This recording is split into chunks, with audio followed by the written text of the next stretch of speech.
ಜೈ ಕನ್ನಡಂಬೆ. ಸಮಸ್ತ ಎಲ್ಲ ನನ್ನ ಕನ್ನಡ ಬಂಧುಗಳಿಗೆ ಕನ್ನಡಿಗರ ಸ್ವಾಭಿಮಾನದ ಪಕ್ಷ ಕನ್ನಡ ದೇಶದ ಪಕ್ಷದ ವತಿಯಿಂದ ಶರಣಾರ್ಥಿಗಳು.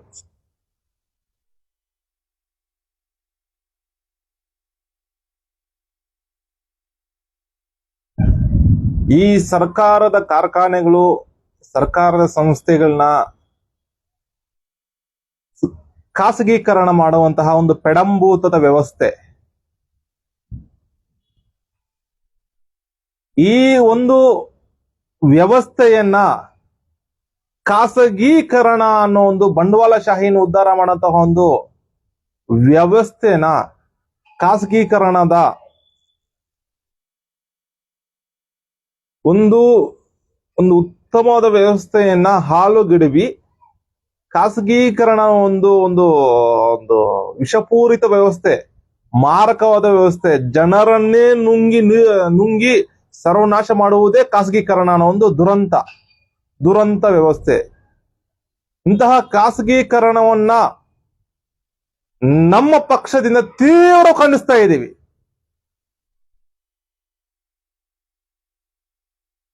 ಅಂತಹ ಖಾಸಗೀಕರಣ ಭಾರತ ಒಕ್ಕೂಟ ಸರ್ಕಾರ, ಸನ್ಮಾನ್ಯ ಭಾರತ ಒಕ್ಕೂಟದ ಪ್ರಧಾನಮಂತ್ರಿ ನರೇಂದ್ರ ಮೋದಿ ಅವರು ಒಕ್ಕೂಟ ಸರ್ಕಾರ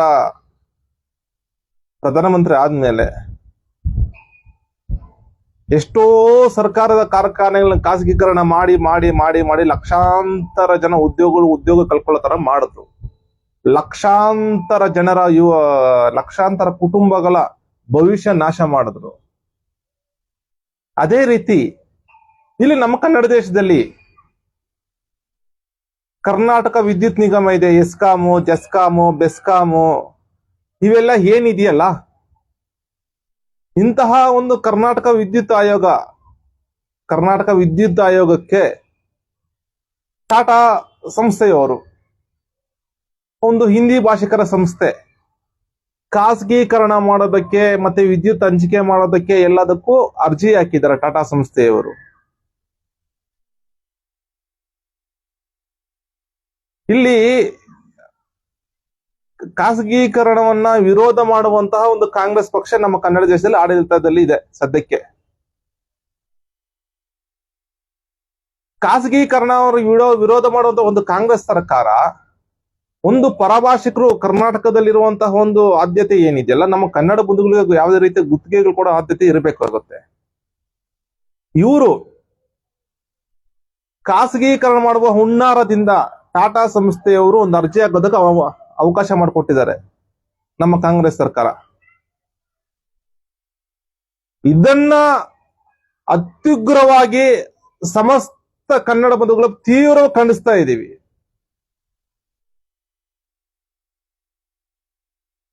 ಇದರಿಂದ ಈ ಖಾಸಗೀಕರಣ, ಕರ್ನಾಟಕ ವಿದ್ಯುತ್ ನಿಗಮ ಖಾಸಗೀಕರಣದಿಂದ ಯಾರಿಗೂ ಉಪಯೋಗ ಇದೆ? ಅದರಿಂದ ಆಗುವ ಪರಿಣಾಮಗಳೇನು? ಯಾರು ಸಲುವಾಗಿ ಮಾಡಿದ್ರಿ ಇದನ್ನ?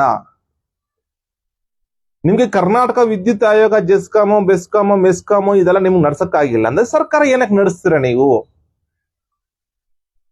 ನೀವು ಇದನ್ನೇ ನಡೆಸಲಾರದವರು ಸರ್ಕಾರ ಹೇಗ್ ನಡ್ಸಕ್ ಸಾಧ್ಯ? ಕರ್ನಾಟಕನ ಅಭಿವೃದ್ಧಿ ಮಾಡೋದು ಹೇಗ್ ಸಾಧ್ಯ? ಆ ಒಂದು ಟಾಟಾದವರು ಇಲ್ಲಿಗೆ ಬರೋದು, ಅದೊಂದು ಹಿಂದಿ ಭಾಷಿಕರ ಸಂಸ್ಥೆ, ಅವ್ರು ಬಂದು ಇಲ್ಲಿ ಅಲ್ಲೊಂದು ಕರ್ನಾಟಕ ವಿದ್ಯುತ್ ಆಯೋಗದಿಂದ ತಗೊಂಡು ಅದಕ್ಕೆ ಏನ್ ಬೇಕು ಎಲ್ಲ ಪ್ರಕ್ರಿಯೆಗಳ ಮುಗಿಸಿ ಖಾಸಗೀಕರಣ ಮಾಡಿಕೊಂಡು ಪ್ರತಿಯೊಬ್ಬರಿಗೂ ತೊಂದ್ರೆ. ಇದರಿಂದ ಬೆಳೆಯೋದಷ್ಟೇ, ಯಾರು ನಾಶ ಯಾರಾಗ್ತಾರೆ? ನಮ್ಮ ಕನ್ನಡ ಬಂಧುಗಳು ನಾಶ ಆಗ್ತಾರೆ. ಬೆಲೆ ಏರಿಕೆ ಜಾಸ್ತಿ ಆಗ್ತಾ ಇರುತ್ತೆ. ಪದೇ ಬೆಲೆ ಏರಿಕೆ ಮಾಡಿ ಕನ್ನಡ ಬಂಧುಗಳು ಅದನ್ನು ಅನುಭವಿಸ್ಬೇಕಾಗುತ್ತೆ. ಜೊತೆಗೆ ನಮ್ಮ ಕನ್ನಡ ಬಂಧುಗಳಂದ್ರೆ ಗುತ್ತಿಗೆದಾರರಿಗೆ ತೊಂದರೆ ಆಗುತ್ತೆ, ತೊಂದರೆ ಪಡ್ಬೇಕಾಗುತ್ತೆ. ಗುತ್ತಿಗೆದಾರರು ತುಂಬಾ ತೊಂದರೆ ಆಗುತ್ತೆ.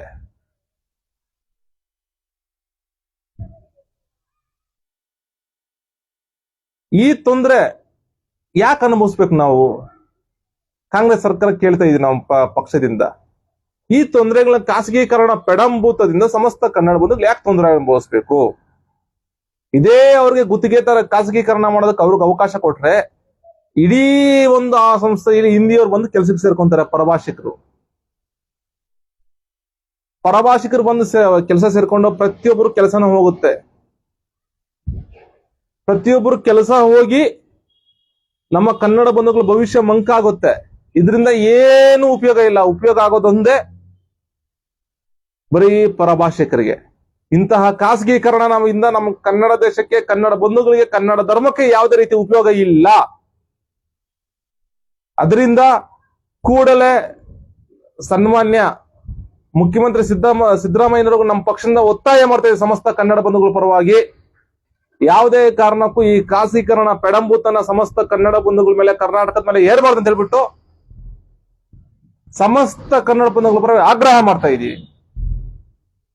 ಜೈ ಕನ್ನಡಾಂಬೆ, ಜೈ ಕನ್ನಡ ಧರ್ಮ, ಜೈ ಕನ್ನಡ ದೇಶ. ಶರಣಾರ್ಥಿಗಳು.